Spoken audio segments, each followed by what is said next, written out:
Muy bien, muchas gracias. Buenas noches a ustedes, amigos televidentes de su programa. Aquí estamos hoy viernes para compartir este programa con un invitado como siempre. Y en el día de hoy contamos con la grata presencia del profesor Luis de León, con quien conversaremos temas de interés. Buenas noches, profesor.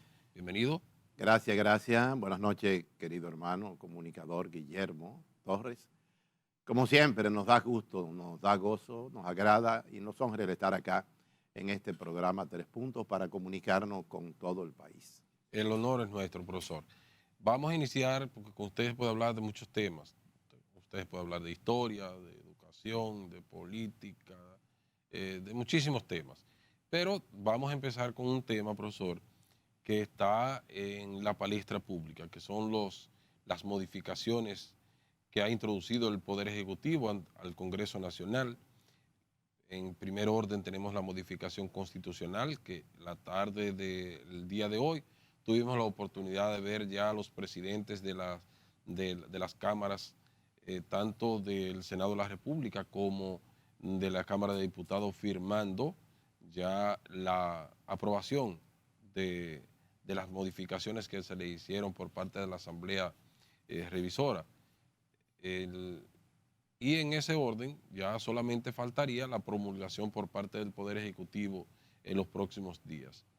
Luego fue enviado el proyecto de modificación del Código Laboral y de igual forma está también en el Congreso, que es lo que más atención ha creado en la opinión pública y en todos los sectores vivos de la nación, la modificación o la reforma fiscal, como se le llama.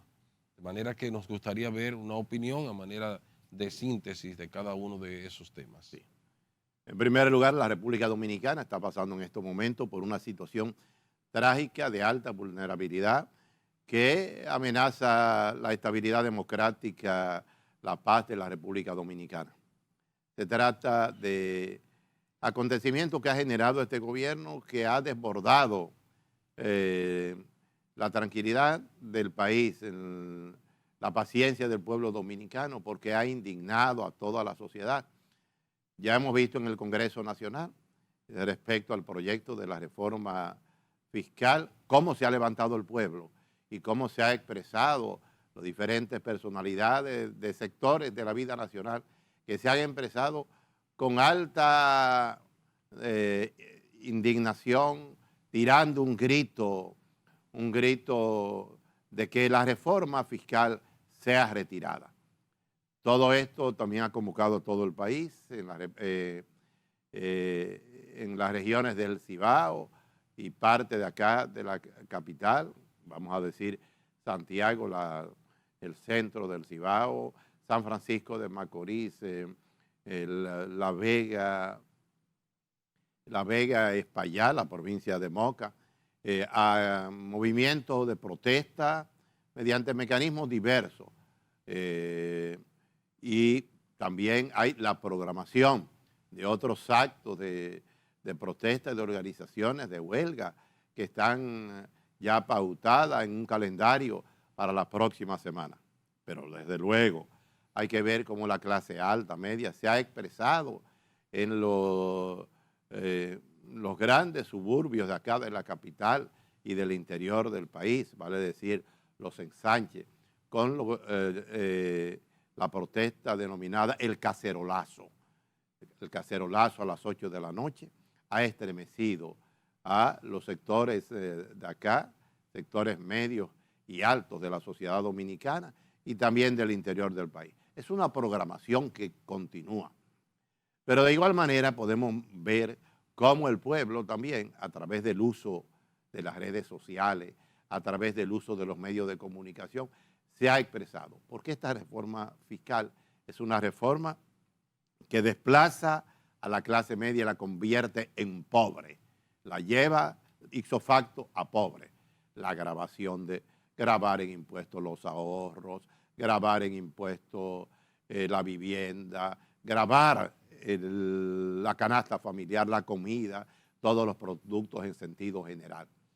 Todo esto, entre otras medidas, ha convocado al pueblo a una situación de alta preocupación para la preservación de la estabilidad democrática social del país.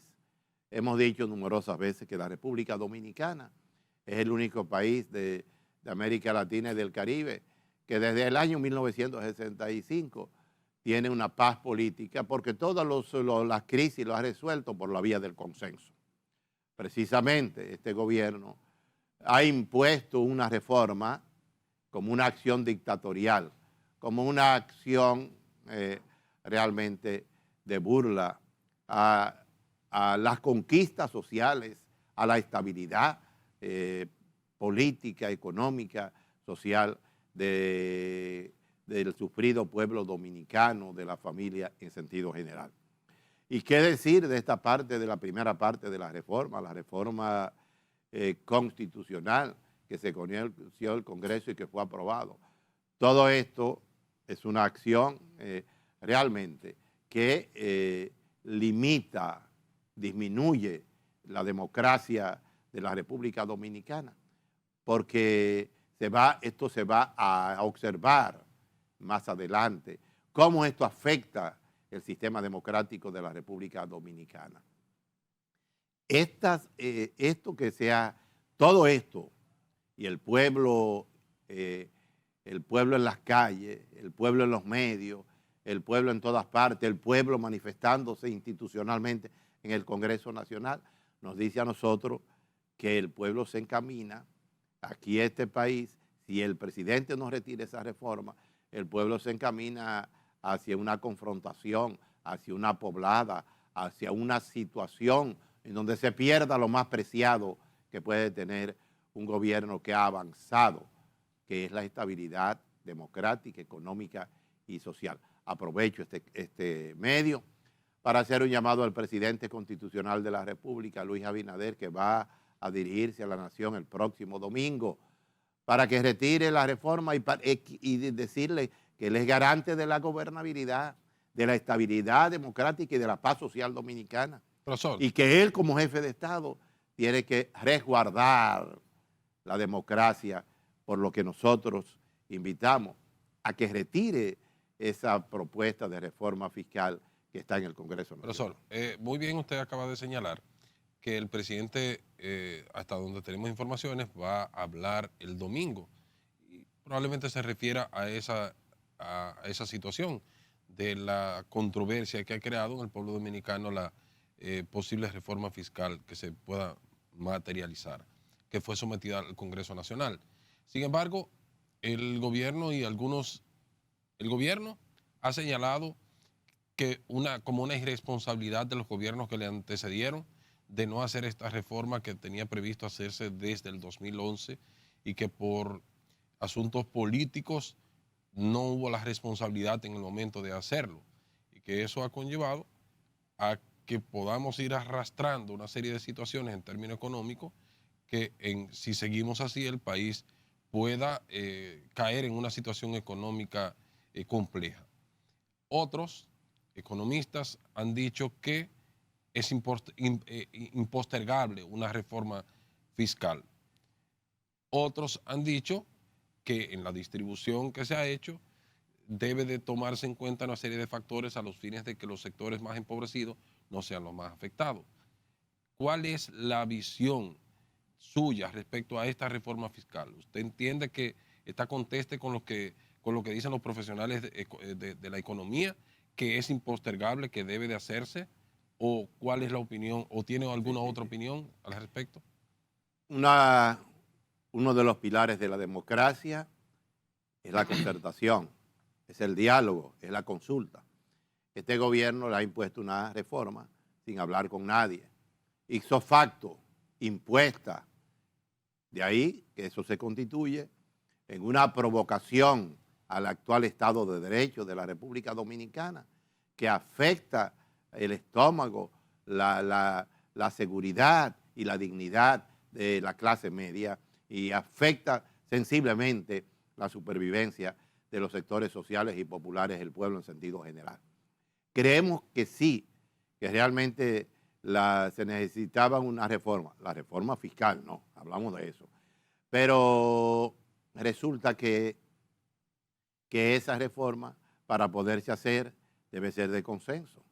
Es que este gobierno es el resultado, no es el resultado de una democracia que se haya expresado con libertad. El mismo gobierno es el resultado de una imposición, porque fue un gobierno comprado, impuesto. De eso no vamos a hablar. Esa es la parte política reciente que la conoce todo el país. Pero esa reforma, en todo caso, no puede abusar. Hay mecanismos alternativos de buscar otra manera de que el Estado pueda tener la fortaleza económica para atender a todos los servicios, consultando, como dije, a los diferentes sectores nacionales. Podríamos decir, por ejemplo, que aplique la evasión fiscal, el problema de las exenciones fiscales o el problema, este gobierno ha aumentado en la nómina pública más de 100.000 millones de pesos. Eso fue a partir de cuando encontró el gobierno la nómina del gobierno del Partido de la Liberación Dominicana en el 2020. Que baje, que el gobierno dé demostraciones éticas y morales de recortar el gasto, porque este gobierno también ha sido el que ha endeudado el país en más de 40.000 millones de pesos, algo impensable, algo realmente inaudito en la República Dominicana. Entonces, un gobierno así, que actúa de esa manera, lo que quiere es realmente eliminar la existencia de la clase media y del pueblo en sentido general, porque ¿cómo van a comer? ¿Cómo van a ir al médico? ¿Cómo podrán pagar la vivienda? Y los alquileres de vivienda, y los ahorros de la clase media, ¿hacia dónde van? Y el gobierno está para gobernar para el pueblo y para todos los sectores sociales. Y el gobierno tiene el compromiso de garantizar esa estabilidad, la dignidad de todos los sectores y de la familia en sentido de la familia en sentido general. El gobierno no está para servir a un grupo oligárquico de empresarios y garantizarles a ellos sus bienes, sus propiedades y su potestad, la potestad o las condiciones de clase como tal. El ministro de Administración Pública, Simón Freud, ha dicho que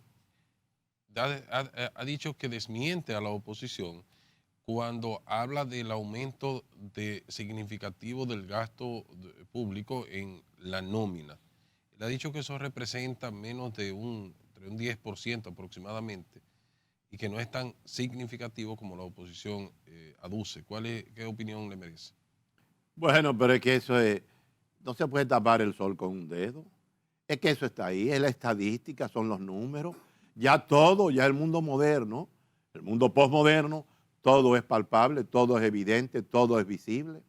Es decir, esa es una argumentación que queda corta, palidece ante la demostración. Ahí están las altas pensiones, ahí están los altos salarios, por encima del mismo presidente de la República, que la ley dice que nadie puede estar en salario por encima del presidente. Ahí están las botellitas, los botellazos y los magnos botellas que hay en el gobierno. Ahí están el despilfarro que, por ejemplo, la directora de Ética e Integridad Gubernamental gastó en un fin de semana en uno de los hoteles más lujosos del este del país, 57 millones de pesos. Son excesos, son provocaciones. Ella dijo, profesor, que la mayoría de ese dinero fue recibido fruto de donaciones y que no fue tomado del erario público. Todo eso es historia, el pueblo la sabe toda y todo el mundo está informado. Esa es una contesta realmente insuficiente, no creíble, es un arreglo para salir del país. Vámonos, profesor, con la anuencia suya a nuestra primera pausa comercial y de inmediato regresamos con el profesor Luis de León. Adelante, señor director.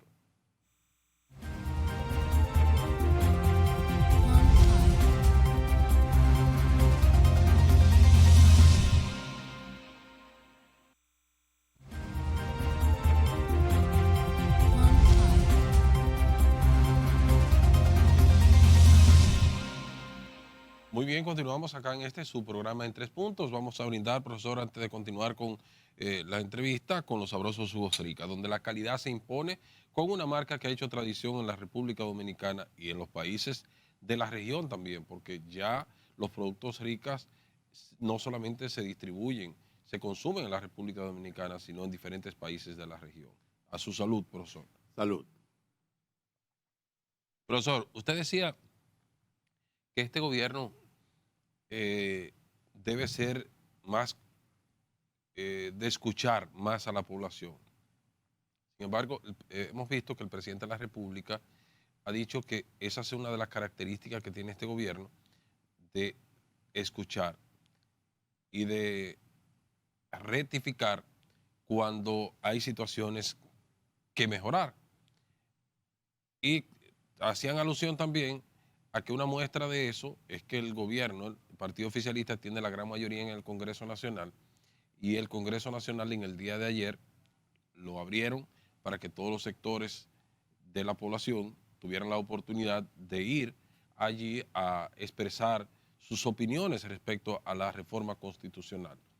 Que eso es una muestra, dicen ellos, de la apertura de la democracia de este gobierno, de darle la oportunidad a que todo aquel que tenga una diferencia se pueda expresar en el lugar que realmente ellos dicen debió de ser el Congreso Nacional.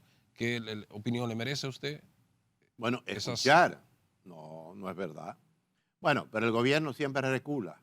Ahora tiene que dar un reculón fuerte, retirando esta propuesta de modernización, como le llaman, modernización fiscal, retirándola del Congreso Nacional.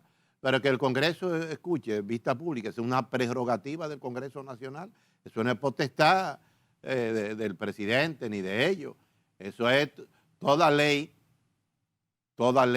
tiene que ser llevada a vista pública, sobre todo cuando es una ley que no tiene conflictos. Pero además, ahí está la ley del DNI. ¿A quién le preguntaron? Le impusieron y está ahí todavía. Este gobierno se ha caracterizado por ser autoritario en la toma de decisiones, en donde debe participar la sociedad. Y es bueno decirle a todo el país, el pueblo lo sabe. El gobierno gobierna, hay una constitución que establece la necesidad, a partir de su emblema de Dios, Patria y Libertad, de que el presidente se guíe por la Constitución. Todos estos proyectos chocan con la Constitución de la República. Toda ley de este tipo, reforma constitucional, que no es consensuada, no debe conocerse, y acaba de imponer ahora mismo, ¿verdad?, la aprobación de esa reforma a la Constitución de la República, a propósito del aniversario de la Constitución, que será el próximo 6 de noviembre. Esa es una imposición grosera. Ese proyecto debió consensuarse y el presidente debió consultar a todos los sectores sociales, los partidos políticos, las organizaciones sociales, populares. Es que el país es del pueblo. El país no es de un partido gobernante, ni del presidente, es del Congreso. Por eso nosotros llamamos al Congreso Nacional desde este programa, como el Congreso es el primer poder del Estado, pero el Congreso no se dio a respetar porque aquí se juramentó al presidente Abinader en el Teatro Nacional. Salió el poder primero, el primer poder del Estado fue a ponerse de rodillas al Poder Ejecutivo. El poder congresual tiene potestad en estos momentos para, en virtud de que está recibiendo la indignación, porque oiga, licenciado Guillermo Torres, el pueblo se está expresando en el Congreso Nacional en la vista pública, no de una manera paciente y pidiendo favor. Todas las exposiciones son de indignación y está la participación, no solo la racionalidad del talento, están las emociones, donde la gente alcanza a ver que la respuesta o las exposiciones de los sectores sociales que han participado en la Cámara de Diputados refleja toda la indignación que hay en el pueblo dominicano y toda el grito de protesta y de disposición que tiene el pueblo dominicano para evitar que se aplique esta reforma constitucional, que como ya hemos dicho, es una puñalada trapera en el corazón del pueblo y en el estómago de la clase media y del pueblo, porque si esa ley se aplica, tal y como está, se fue el país abajo. Profesor, usted es un hombre que se caracteriza también por la objetividad. Desde el punto de vista suyo, como político, como educador, ¿cómo usted, cuáles son, ya usted menciona la sombra, lo ha mencionado de este gobierno, cuáles serían las luces que se le pueden atribuir, cosas positivas a este gobierno? Bueno, la verdad es que el gobierno, en la primera gestión de gobierno, terminó muy mal. Independientemente de que tuvo el manejo de la crisis del COVID-19, el buen manejo ¿verdad?, de la crisis, el país pudo, el restablecimiento, la recuperación económica, todas esas son fortalezas que es importante. Pero en términos social, en términos económicos, la economía de la República Dominicana lo que ha hecho es descender. El pueblo dominicano, la clase media ha venido descendiendo y se ha convertido en clase de pobreza. Ha crecido la pobreza en la República Dominicana. Y ahora, de cara a un nuevo gobierno que se inauguró ahorita, en agosto, 16 de agosto, ¿qué es lo que hemos visto? Un gobierno donde ha crecido la violencia, el estado de inseguridad, donde los centros educativos están cargados de violencia, hay espectáculos nunca vistos en los centros educativos dominicanos, hay un estado en el país hay un estado de inquietud, de desesperación. La cultura ha sido muy manipulada en la República Dominicana, la educación ha sido un desastre nacional. Es decir, este gobierno, el llamado gobierno del cambio, lo que ha puesto en marcha en el país mucha inestabilidad económica, social, de preocupación, porque el gobierno, el pueblo y la sociedad dominicana, en los gobiernos del PLD, tuvo luces y sombras, pero sus luces fueron superiores a las sombras. En este gobierno lo que más sobresale es la sombra, ese endeudamiento externo, como dije, y el comportamiento de las autoridades. El país ha perdido su paz, su tranquilidad y la unidad. Correcto. Profesor, a propósito de educación, a mí me gustaría ver su opinión respecto a la fusión que ya está en marcha de los dos ministerios, Ministerio de Educación Preuniversitaria, MINER, y Ministerio de Educación Superior, Ciencia y Tecnología, MESIC. Se había anunciado en meses anteriores que había la posibilidad de esto, ya es una realidad porque hasta decretos hay para otorgarle a la comisión que se formó y se amplió 6 meses a los fines de que puedan presentar ya los resultados. Y de igual forma también ya se incluyó un presupuesto unificado para los dos ministerios a partir del 2025 del año que viene, en 3 meses prácticamente. Bueno, la fusión del MINER y de la MESIT, como son las siglas que lo conocen, a estos dos ministerios, los ministerios de la educación, es un anatema social y es un desatino, es un absurdo. La República Dominicana, con estos dos sectores, son dos sectores distintos, tienen responsabilidades con el conocimiento, con la cultura, con la formación, totalmente distintos. Educar a las niñas, a los niños, la educación inicial, la educación primaria, la educación secundaria, es algo distinto a la educación superior. La educación superior es muy amplia, ciencia, ¿verdad? Tecnología, innovación. Esos son conceptos muy amplios, esos son compromisos de trabajo muy amplios con las universidades superiores, con el sector de las universidades.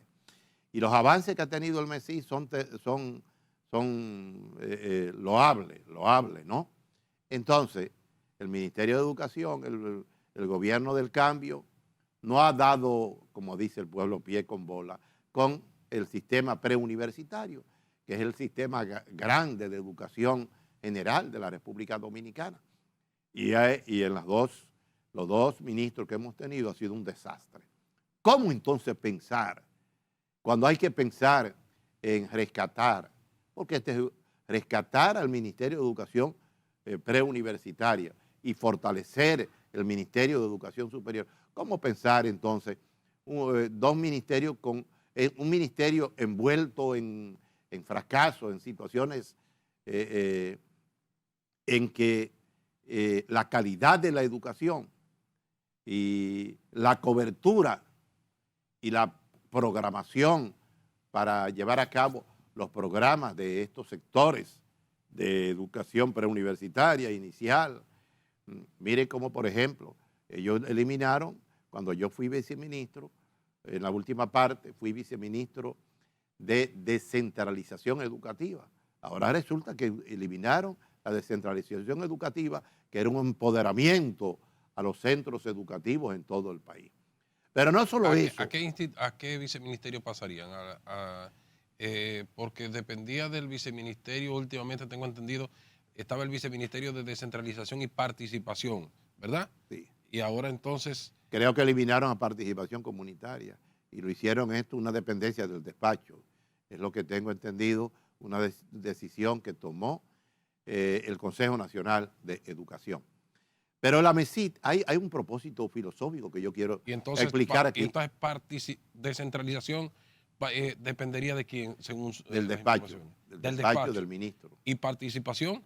Participación la disminuyeron, creo que de dirección general, la dirección técnica pedagógica. Departamento sería. Perfecto. Y pertenecería entonces al viceministerio de Asuntos Técnicos y Pedagógicos. Correcto. Muy bien. Bueno, todo eso es que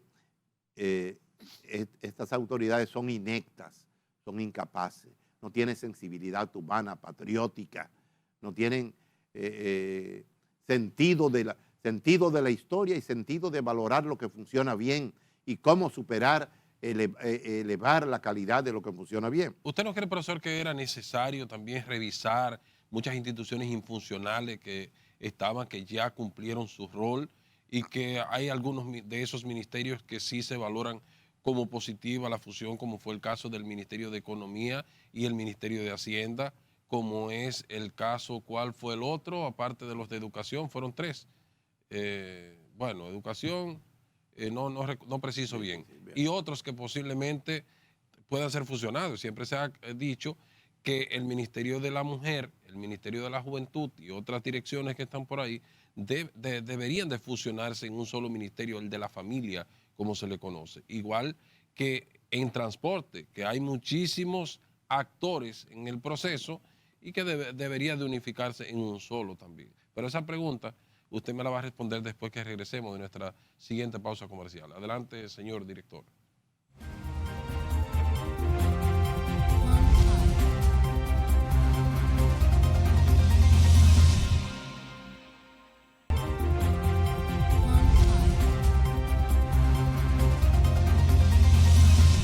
Muy bien, continuamos en su programa en 3 puntos. Decíamos antes de irnos a la pausa comercial, le vamos a dejar una pregunta en el aire, profesor, que si desde su punto de vista usted cree que era necesario que se eliminaran algunas instituciones que ya se entendía que habían jugado su rol, que habían culminado ya su proceso, y otros ministerios que para hacerlo más eficiente se fusionaran, como es el caso, salvo los ministerios de educación, que se ha criticado. Muchos sectores lo han criticado, pero en los otros ministerios sí se ha valorado como positivo y de igual forma también otros que puedan correr la misma suerte de manera positiva, que se valora esa fusión, como es el Ministerio de la Juventud, Ministerio de la Mujer, entre otros, que se puedan aglutinar en un solo ministerio llamado de la familia, igual que transporte, que se puedan unificar los diferentes actores que andan dispersos. Bueno, hay que estudiar la pertinencia en un momento de crisis de la humanidad y de la crisis de la gobernabilidad. Aquí hay una crisis de gobernabilidad, porque las actuales autoridades no tiene la competencia, oigan esto, las capacidades suficientes como para dirigir el Estado dominicano, Estado inclusivo, Estado moderno, Estado que ha progresado en numerosos aspectos. Entonces hay que estudiar a profundidad. Es verdad que hay que variar la actual estructura del Estado dominicano por el fracaso de ustedes mismos, con un gasto de despilfarro, con un gasto de préstamo que va en más de 40,000 millones de pesos. ¿Dónde está el dinero correspondiente a eso? Pero esta fusión, si usted me pregunta la fusión del MESID y del MINER, usted sabe que eso tiene que ver algo con lo que es la Agenda 2030. Mucho cuidado, dominicana, y creo que el pueblo se está empoderando, los sectores educativos se están empoderando. Fíjense, por ejemplo, qué abuso se cometió, y yo lo denuncio acá, con la creación de ese decreto del que usted hablaba, que se crearon unas comisiones de rectores de universidades privadas, dejaron a la UAS, dejaron fuera a la universidad privada. Finalmente la incluyeron. Finalmente sí, hubo un decreto adicional después que salió el primero que incluyeron al rector de la UAS. Sí. Ok, pero el propósito... El primer decreto no la incluyó. No la incluyó, sí, bueno. Hubo ese reclamo, el gobierno cedió y lo incluyó. Correcto. Bueno, pero toda esta fusión tiene un matiz que viene desde la agenda global. Ustedes saben que este gobierno es muy abanderado de la agenda LGTBIQ, es muy abanderado de unas agendas de manera particular que destruyen la familia dominicana. ¿Usted sabe para qué quieren fusionar el Ministerio Preuniversitario, es decir, el Ministerio de Educación General, con el Ministerio de Educación Superior?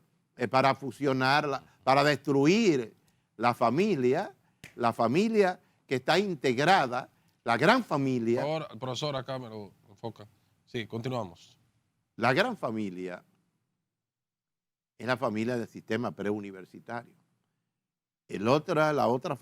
La familia ya en el sistema de educación superior es un eslabón ya superior. Ahora, se quiere lograr, todos ustedes saben, que el mundo está muy, muy frágil con la tecnología, colocando modelos culturales que atentan misma contra la identidad, contra la idiosincrasia de la familia y de los seres humanos. Profesor. Entonces, ese propósito es un propósito siniestro que queremos decir que toda la sociedad del sector, los rectores, todos los rechazaron, los rectores de las universidades. Profesor, hay un tema que usted habla de la eficiencia en el uso de los recursos a propósito de esta reforma fiscal, que se necesitan más recursos para cumplir con los compromisos que tiene el Estado dominicano y los planes que tiene el gobierno actual. Sin embargo, se ha criticado que se le ha pedido sacrificarse a muchísimos sectores, que los actores del proceso, que son los partidos, los representantes de los partidos políticos ante el Congreso Nacional y las instancias estatales, no han dicho ni pío para sacrificar ellos los miles de millones de pesos que reciben para la campaña electoral o para ellos mantenerse en el sistema. O sea, se habla de más de 18,000 millones de pesos que reciben los partidos políticos y que deberían de estar también sacrificándose en este proceso de reforma fiscal. ¿Cuál es la opinión? Bueno, se quiere pescar en río revuelto. Usted sabe que hay en la agenda de este gobierno y del sistema norteamericano está el eliminar el sistema de partidos políticos en la República Dominicana. Cada día se crean escenarios para disminuir el sostén de la democracia. La democracia está sostenida sobre los partidos políticos. Es verdad que los partidos políticos tienen que hacer buen uso de los recursos, eso es otra cosa. Pero ahora bien, lo que nosotros haríamos un llamado a los partidos políticos es, como son los representantes inmediatos del pueblo, porque los regidores, los alcaldes, los diputados o los senadores son electos por los partidos políticos. Los partidos políticos tienen que ir a la calle con este tema del sistema de reforma fiscal. Si usted me preguntaba qué están haciendo los partidos políticos, fíjense que quienes han salido es la sociedad en sus niveles participativos diversos, quien se ha pronunciado. Quienes se han pronunciado en los escenarios pueblerinos de Santiago, de San Francisco, de La Vega, del sur, del este, del país, de aquí, de la capital, son los sectores, los cacerolazos son de los sectores medios, no de los partidos políticos. Lo que sí deben hacer los partidos políticos es encabezar todos estos movimientos, ir más allá de la palabra, ir más allá del discurso. A propósito de partidos políticos, usted pertenece a uno de los partidos del sistema, Partido de la Liberación Dominicana, y tiene aspiraciones en el proceso interno que esta organización está llevando a cabo, que es para la elección del secretario general de esta organización, que se realizará próximamente esta elección. Vamos a abordar ese tema inmediatamente regresemos de nuestra última pausa comercial. Adelante, señor director.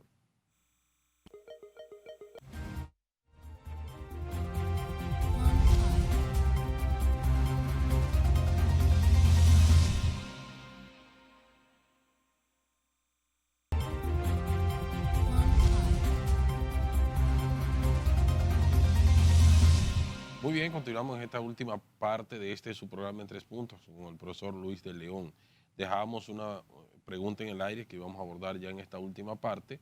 A propósito del profesor Luis de León, pertenecer a uno de los partidos del sistema, el Partido de la Liberación Dominicana, miembro de su comité central y de igual forma también aspirante a la Secretaría General de esta organización que sostendrá este proceso en los próximos días. Vamos a ver, profesor, cuéntenos cómo continúa el desarrollo de la candidatura a esta organización política como su secretario general, que usted tiene sus intenciones. Correctamente, el Partido de la Liberación Dominicana desde el 7 de julio inauguró el 10º Congreso que lleva el nombre de Reinaldo Pared Pérez. Y ya ha pasado todo un proceso, entramos en la etapa electiva. Precisamente para este domingo 20 se van a elegir los miembros del Comité Central en locales en todo el país, en todas las provincias del país. Y para el próximo domingo, el 27, se van a elegir el presidente, el secretario general y los miembros del comité político del PLD. Distinguido hermano Guillermo Torres, queremos aprovechar este programa para avisar a la sociedad que esté atento. Nosotros hemos denunciado que hay todo un plan para evitar que el pueblo se manifieste de manera libre. Cuando me digo el pueblo, son los delegados del Congreso, porque son representantes del pueblo, del partido, se manifieste y se quiere aislar la candidatura nuestra. Nosotros hemos denunciado que ¿cuáles intenciones serían? ¿Por qué? ¿A qué usted le atribuye esas intenciones? Bueno, en primer lugar, usted sabe que tenemos para orientar a la opinión pública nacional y a todo el público de su programa 3 puntos. Hay 4 candidatos aspirando a la Secretaría General. 3 pertenecen al comité político del PLD y 1 pertenece al comité central, que es un servidor que habla en estos momentos. ¿Qué resulta? Se ha intentado y se ha impedido que nosotros participemos en igualdad de condiciones. En primer lugar, vamos a plantearle a usted en una asamblea que se efectuó hace 15 días, el actual secretario general, Charlie Mariotti, llamó en la clausura de la asamblea de los 15 temas vitales del Congreso en las conclusiones. Llamó en las palabras de clausura, porque ahí no fue el presidente del partido, a los 3 secretarios, a los 3 aspirantes del comité político, o los 3 aspirantes a secretarios generales.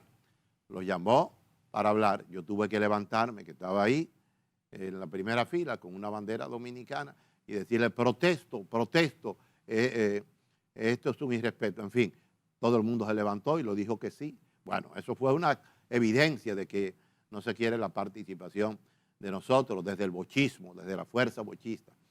Pero también en la participación de nuestras visitas a las circunscripciones para presentar nuestro discurso, nuestra propuesta. A este servidor lo han bloqueado, no lo han llamado. Las circunscripciones de acá, de la capital, las circunscripciones de la provincia de Santo Domingo. Los incumbentes me dicen después qué ha pasado. Digo, pero usted tenía que llamarme, porque es quien invita a participar. ¿Qué tipo de actividades se están realizando?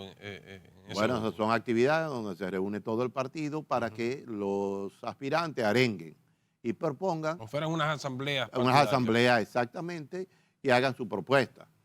Pero no solo eso. ¿Quiénes tendrían derecho al voto, profesor, en este proceso para elegir al secretario general? Ese es otro elemento que yo denuncio. El Partido de la Liberación Dominicana, sus estatutos establecen, los actuales estatutos establecen que tienen derecho al voto, según el artículo 37 y 43, que el presidente y el secretario general deben ser electos por todo el universo de los delegados del partido, es decir, presidentes de circunscripciones, presidentes municipales, presidentes provinciales, presidentes de comités intermedios, todo el partido a nivel nacional. Ahora resulta que se quiere elegir al presidente y al secretario general, que son las dos gerencias, las dos instancias más grandes, las que dirigen el partido, las que potencian la movilidad del partido.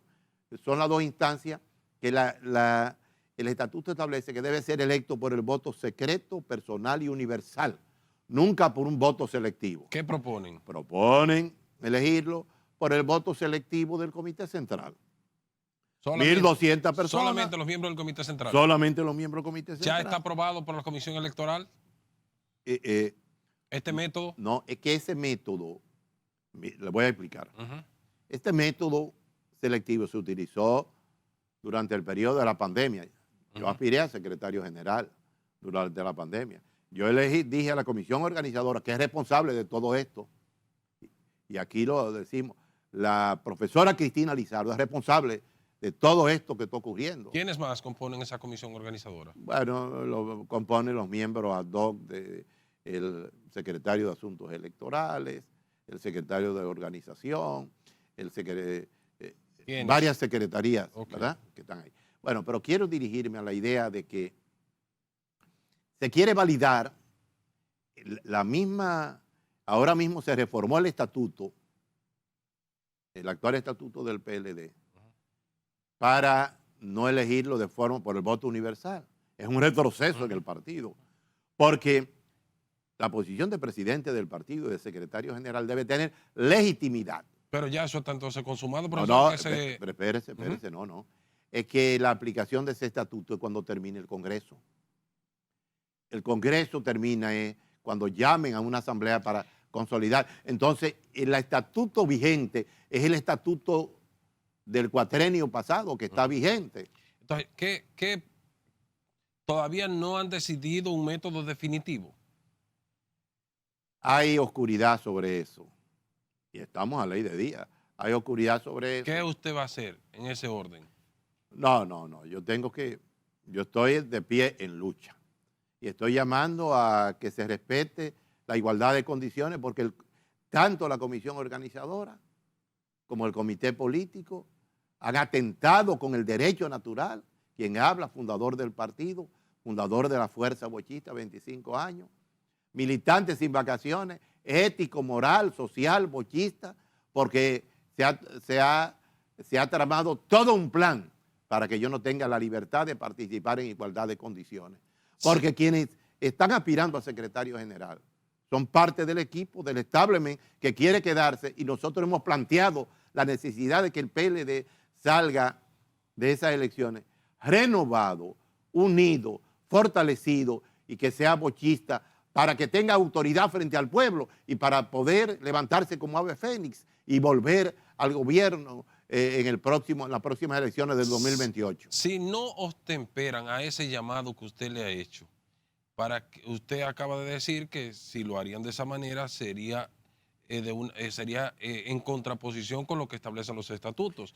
De no hacerlo así, ¿cuál sería la posición entonces del profesor Luis de León ante esa decisión de que sean elegidos por el Comité Central. Nosotros hicimos una rueda de prensa esta semana y llamamos a la comisión organizadora del Congreso y al comité político, pero quien tiene la gerencia del partido, tan pronto se apertura el Congreso, desde el 7 de julio, es la comisión organizadora, que ha tolerado todo eso y que no ha generado una posición para que se respete el derecho de ¿Cuándo participación son las elecciones? de todos.